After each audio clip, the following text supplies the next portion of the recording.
According to a survey conducted by the Stillman School of Business at Seton Hall University, it found that 61% of Americans agree athletes should have the capability and ability to support social justice issues that they care about. However, more than a third say it does hinder their ability to watch sports and treat it as an escape. Professor Shaun Anderson is an associate professor of organizational communication and faculty advisor for the Institute of Business Ethics and Sustainability at Loyola Marymount University. His teachings and research are focused on the effective use of corporate and social responsibility within and outside of organizations, particularly sports organizations. And Professor Anderson joined me this week to have an in-depth conversation about sports, social responsibility, its culture, and the intersection of athletes, their athletic performance, and their right and responsibility to speak up when they see social justice issues which move the needle of progress forward. It was a wide-ranging conversation, which I'm happy now to share with all of you. So, without further delay, I'm Kevin McShann. Let's have this conversation.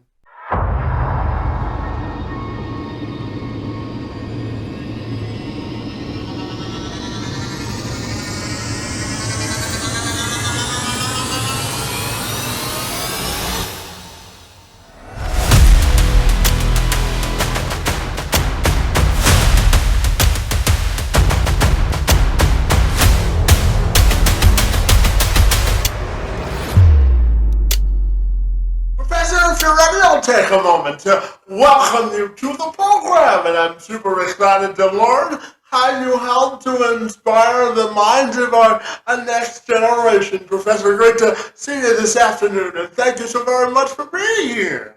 Yeah, again, thanks for having me. Absolutely. Now, Professor, I know that your work surrounds both business ethics and communication and a little bit of sports as well. So I'm wondering if you can tell me about all the great work that you do to inspire the minds of our next generation. Yeah, so I'm a associate professor at Loyola Marymount University out here in Los Angeles, and my work, as you mentioned, looks at social responsibility in the business world, particularly in the world of sports. I know most people tend to look at sports from a fan perspective, as far as like, who's excited to go to a game, who's excited to watch sports on TV. But I look at sports from a different angle. I look at sport as how does it relate to several of our societal issues that we see when it comes to politics, diversity and inclusion, culture. And so I take that work and I conduct research. I teach classes on race culture, and sport. I teach a class on organizational communication where we discuss how supervisors communicate with employees, how organizations as a whole communicate to their various stakeholders. So I've been doing this work now for about a decade, and I'm still on fire about it. Well, Professor, I always say if you find something you're passionate about, it's not, you don't work a day in your life, right? Yeah, exactly.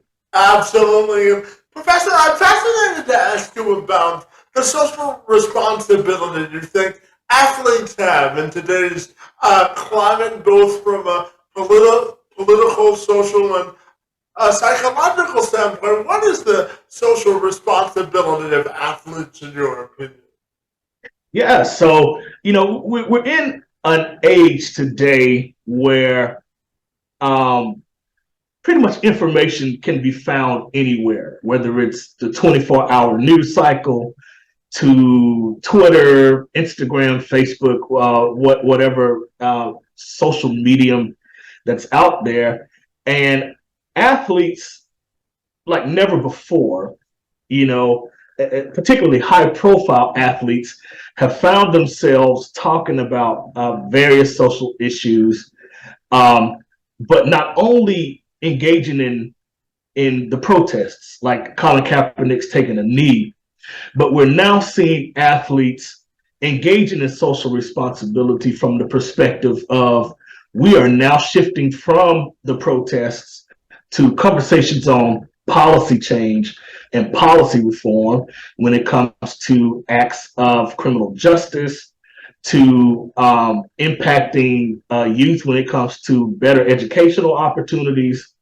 We're also seeing athletes talk about community development initiatives, police brutality, things of that nature. And so they're teaming with nonprofit leaders, they're teaming with local municipalities to push an agenda that's meant to help people who have been marginalized in the past.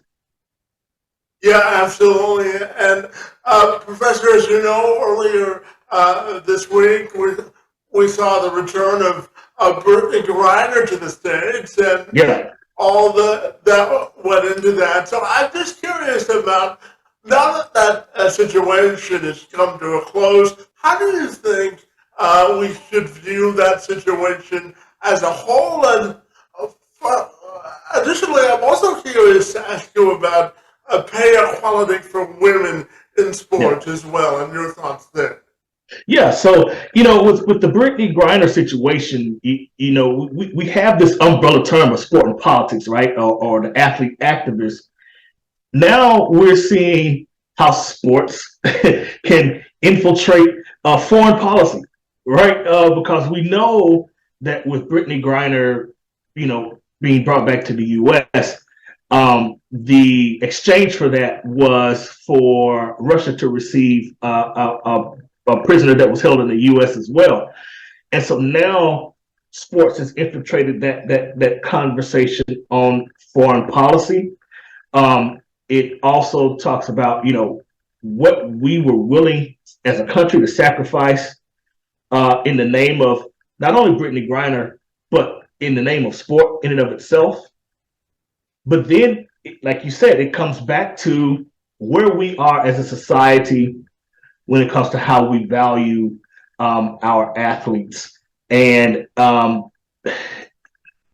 would say that the team that's probably has the most success right now relative to pay equity is the U.S. women's soccer team, who just won a case on increasing the amount of money that they will receive. But we're talking about the WNBA, who is still having a struggle with competing with the NBA on pay equity. And we're again having athletes, male and female, come out about this issue. But where we are as far as making any long-term progression still remains to be seen. However, it is something that's on the docket for the sport justice movement, as I call it. Yeah, absolutely. And Professor, I also know that you talk a lot about corporate social responsibility for organizations. So picking up on that point, where do you think the corporate world and sort of corporate America fits into this equation as well? Yeah, so we think about this concept of corporate social responsibility. It's we've seen it right over the last decade, relative to organizations maybe creating commercials talking about we want to protect the planet, or we want to have a diverse and inclusive workspace. While that is being mentioned here within the last decade, the concept of corporate social responsibility is actually older than we would imagine. It's something that came out around the civil rights era, so late 40s, early 1950s as this concept that while we want organizations to be profitable, we want them to, grow, become global, be big business, make a lot of money, there is a social component to that organization as well, that they have a responsibility to not only their stakeholders, but they have a responsibility to positively impact their employees, their business partners, and society at large, in the sense of saying that there's a triple bottom line of people, profit, planet, that organizations have a responsibility for.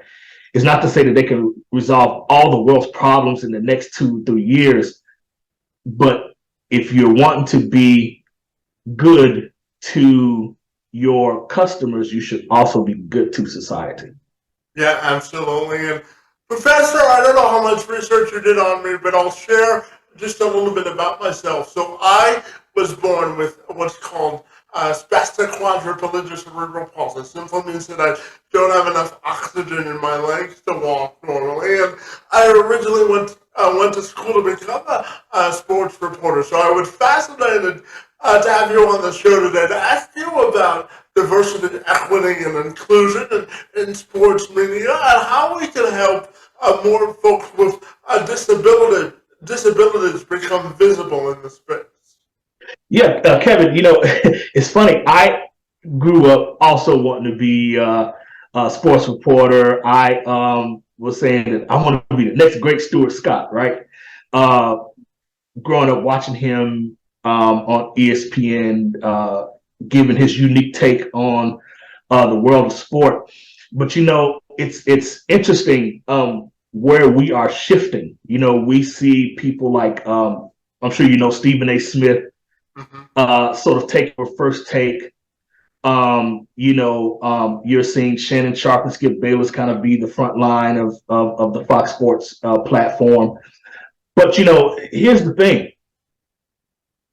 companies have to begin to recognize the uniqueness that many people can bring to the table.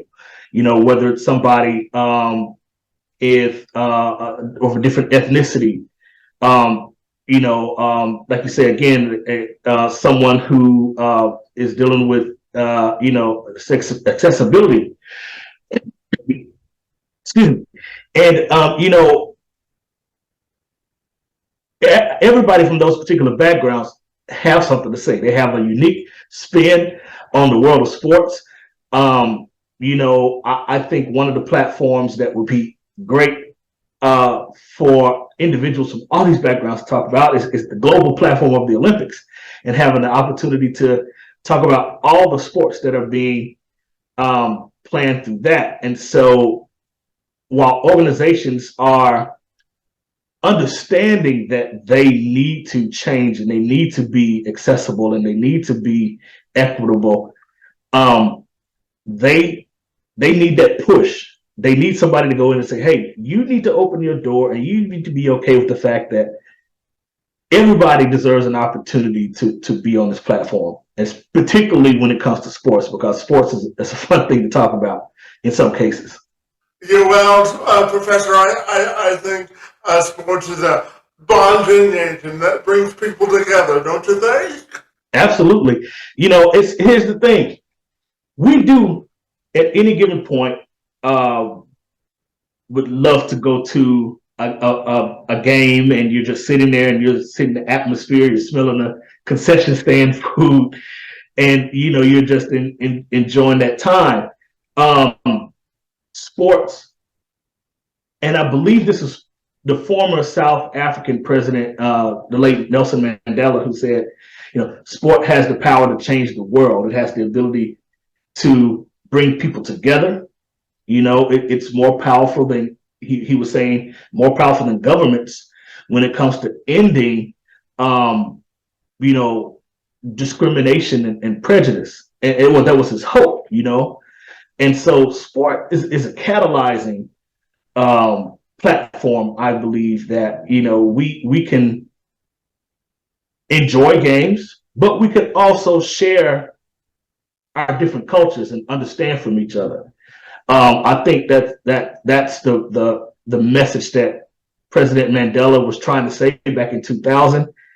And we're seeing that today, it still could be that for many reasons.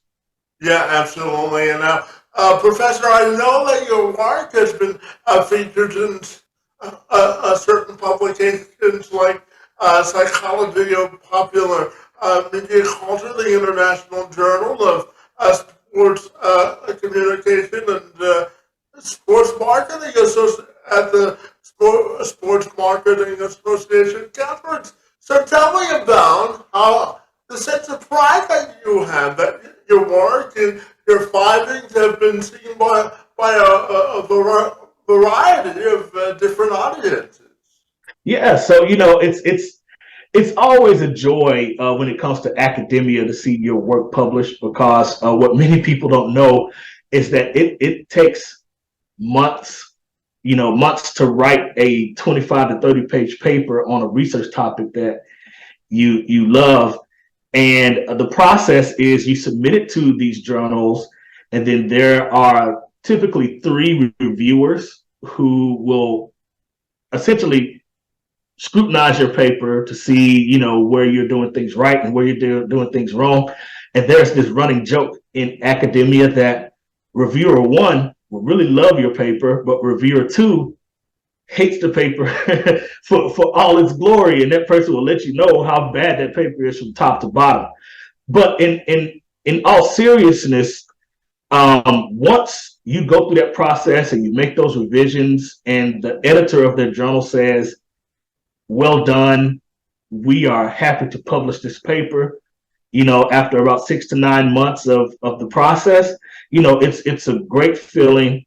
And it's great to see that something that you truly care about. Like for me, for instance, again, with the intersection of sport and social responsibility, it's a great feeling. And every time they would send me the link to the paper, I would share it on all my social media platforms. Yeah, absolutely, and I want to congratulate you on that. And I know I that appreciate it. yeah, you're welcome. I know that your latest work is surrounding the 1968 Olympics and the Olympic Games, and I'm wondering if you can tell me about what you're currently working on. Yeah, so actually, I'm working on 2 books. So the first book is actually coming out February 8th, 2023. It's the Black Athlete Revolt, the Sport Justice Movement in the Age of Black Lives Matter, which takes a look at how athlete activism has sort of become revitalized since the BLM movement began. And it talks about how we're coming up on the 10-year anniversary of BLM, and how athletes have catalyzed social media as a way to push their agendas forward for social reform. And that's the book that's, again, coming out in February. I'm currently working on my second book. So again, the academic work never stops, right? But my second book is now focused on looking at how organizations, sport organizations in particular, are trying to set up their social responsibility initiatives, but they need a framework. They need a platform or a standard to be able to put those initiatives out there for them to be successful. And the second book is focused on building such a platform. And that Well, probably will come out somewhere summer of 2024. well, I wish you best of luck with those, Professor. And I want to know now how, when you look at the sports landscape today and related to business, Professor, I'm curious to get your thoughts on how you define good moral character and ethics when it comes to the intersection of both sports media and business. Yeah, so it's interesting. Again, Kevin, that we live in a time now where um, news is proliferated everywhere, right? Where in times past, if an athlete is interviewed and that goes out on ESPN or any other news platform, that's it. That's the story. But we're seeing the landscape of sport, media, and business changing like never before. So, for example, athletes are becoming more and more vocal about their stories and their interests. And so we saw Major League Baseball Hall of Famer Derek Jeter create the platform of the Players Tribune, where the stories are from athletes about sports and the human interest side of what they do. We're seeing athletes also becoming media moguls. They're buying their own media platforms. They're spreading their own messages, and they're also using their platforms to hold the leagues that they play for accountable to the social justice issues that they say that they wanted to fight for. And so this is where we get to the point now to where we see this concept called brand or sports brand activism, where brands like Nike, Under Armour are now trying to push out these initiatives of wanting to be there for social injustice and wanting to fight for it and wanting to send messages out of hope that our society can change. And so we've gone from this sort of one-sided media focus to where it's only the athlete getting interviewed to now the athlete being able to share their own stories and messages. And I see a strong future with that.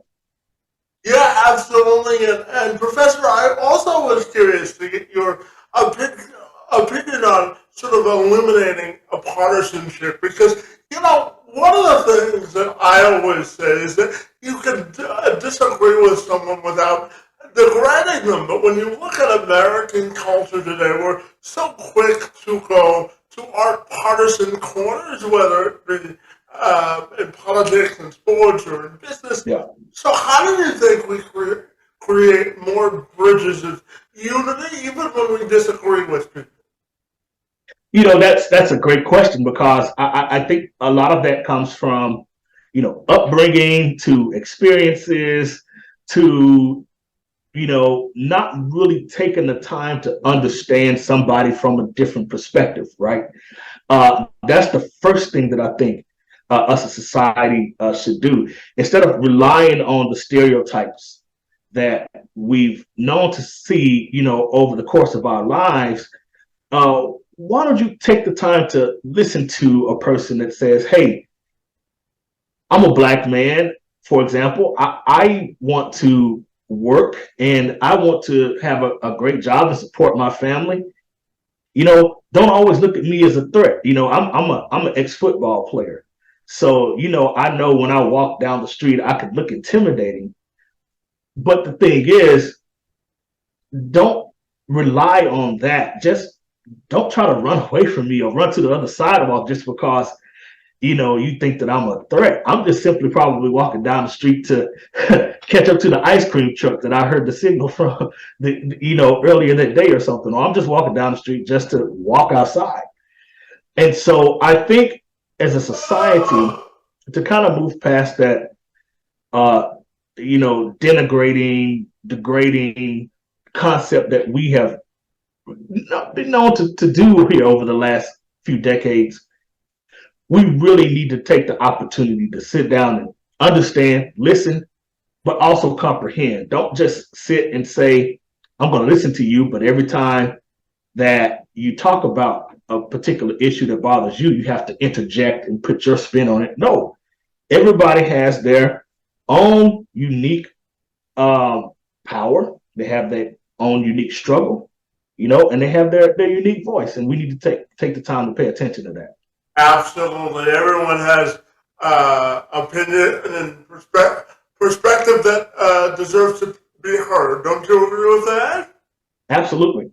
Absolutely. And Professor, I'm curious to ask you, as an educator, what do you think's been your greatest moment of impact? And if there was one lesson you hope your students take away when you teach them, I'm curious to know what that is and why. Yeah. So, at the beginning of the semester, I usually do a what we call syllabus day, where we, as professors, run down what the students are going to learn for the entire semester. And I always tell my students, hey, you know, this is college now. I'm not sure of what your experiences were in high school, you know, but you're bringing that to a new stage where I'm going to challenge you. You're going to work hard, but I guarantee that by the end of the semester, you will see things from a new perspective. Um, for example, I teach um, a, a research class and a theory class where students kind of take the concepts of the stereotypes and the prejudices that they've kind of learned about or know about from their life and gain an understanding as to why these things are created in the first place. And so every time I teach this course at the end of the semester, students are like, oh my God, you changed my life. You helped me see how, things in our society are often constructed. And, if we're not careful, we can, fall to the wrong understanding of things. And so that's usually the the great feeling that I get when it comes to, educating our society.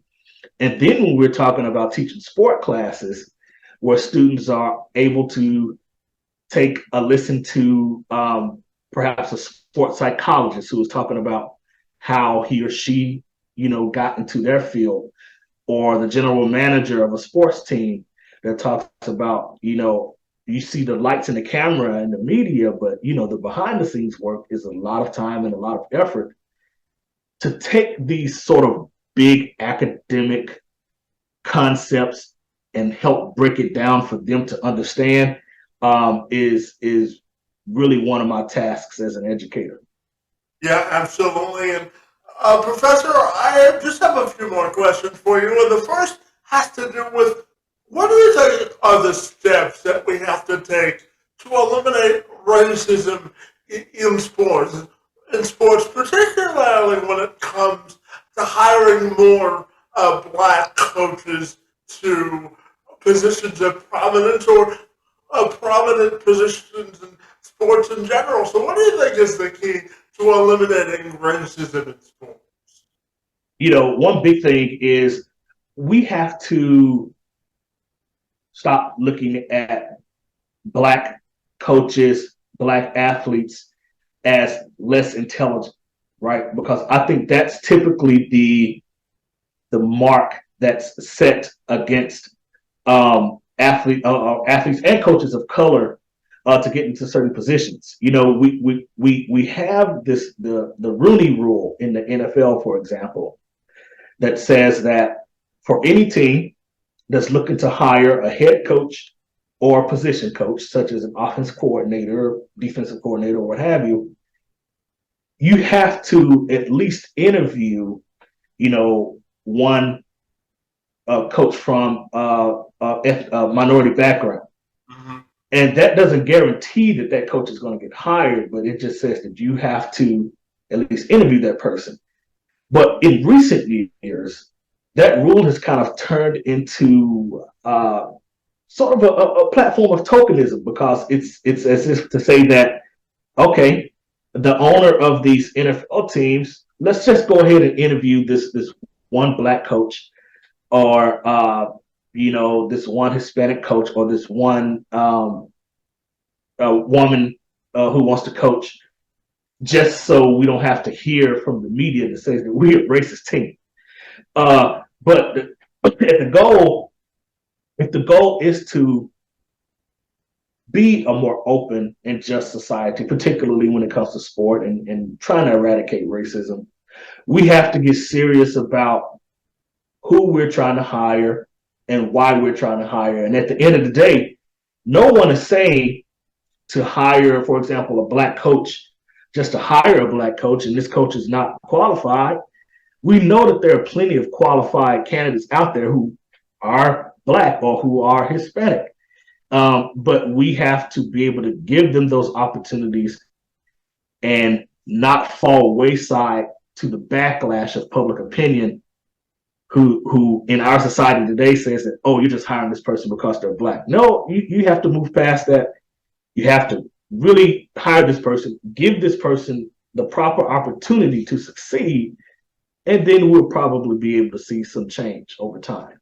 Yeah, absolutely. No, another thing worth having is easy to accomplish, right? Yeah. Always takes work. Absolutely. Professor, my final question for you has to do with your own personal and professional legacy and how you want that to be defined. Another great question. One thing that I've been actually doing recently, and I'm turning 40 in a couple of months. I'm not shy about that.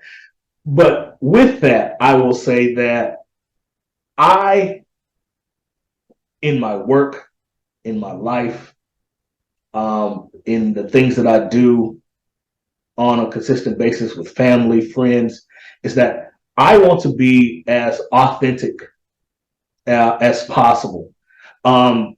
We all are people in this world who we all try to do the best that we can. We all make mistakes. I'm not a perfect person, but my goal is to be, again, as authentic as possible. I don't want to live a life of trying to fit in or live a life of trying to, just put other people down while I'm trying to build myself up. I want to see everybody win. And with that, I want to be there. I want to be a supportive person. I want to be not only in the classroom, but in life. And with the work that I do in sports, I want to be sure that we not only are able to enjoy sports and the platform and the entertainment and the joy that it brings us, but I also want to be the person that holds these leaders accountable. And, if you're going to say that you're going to build a new stadium in a community, for example, then how are you going to help that community support itself instead of just coming in, gentrifying the community and these people have to leave? Well, we need to build ways in which everybody here can win. And that's the type of life that I want to lead. Yeah, absolutely. Well, Professor, you're off to a running start in that regard, and I want to thank you for the good work that you do to promote and advance social responsibility and culture in America. And I want to thank you for joining me today. And just before we get out of here, Professor, if people want to get in touch with you, what's the best way they can do that? Yeah, so you can reach out to me on Twitter. It's at Shaun, SHAUN, Mark, MARQ, Speaks, SPEAKS. The same thing with Instagram. And you can also reach me at my website at www.ShaunMarkAnderson.com. Well, Professor, I really want to thank you for engaging in conversation and joining me this afternoon. It's most appreciated. No, thank you. And also I wanted to say that my book, The Black Athlete Revolt, the Sport Justice Movement in the Age of Black Lives Matter, is available for pre-order wherever books are sold, whether that's Amazon, Barnes & Noble, or any other site that's out there. Well, fabulous. Have a great day of making a difference. And thanks again for joining me in conversation today. Thank you.